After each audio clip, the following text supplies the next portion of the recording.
Hawa wanakwaya ni wanasali katika kanisa la Waadventista wa Sabato. Leo napiga nao story kama unavyowaona.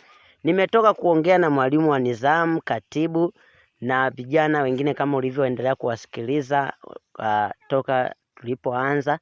Sasa naenda kwa muhadhini kama alivyojitambulisha awali. Muhadhini. Naam. Unaitwa nani? Naitwa Lediana Mwanisawa. Lediana Mwanisawa. Ndio. Wewe ni mwimbaji wa sauti ya ngapi? Sauti ya pili. Kwa nini unaimba sauti ya pili? Naimba sauti ya pili kwa sababu inafanana na sauti yangu yenyewe, ni kubwa. Kwa lazima niimbe sauti ya pili. Asante. Na unaonekana una furaha. Kwa nini una furaha siku ya leo? Nina furaha kwa sababu tumekuja kufanya kazi. Hii kazi ni kwa ajili ya manufaa ya kwetu sisi wenyewe wanakwaya. Naam, basi nakushukuru sana. Ila napenda nikuulize swali moja. Ndani ya uimbaji wewe ni muhazini. Uhazini ni mtu ambaye anaweka fedha.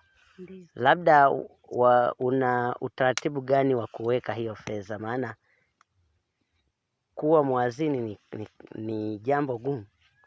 Ni kweli naweza kusema ni jambo gumu, lakini sio gumu sana.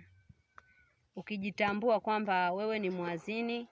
Nilipo hapa nina kitu ambacho kinaitwa sehemu ya kutunzia pesa, account inamaanisha.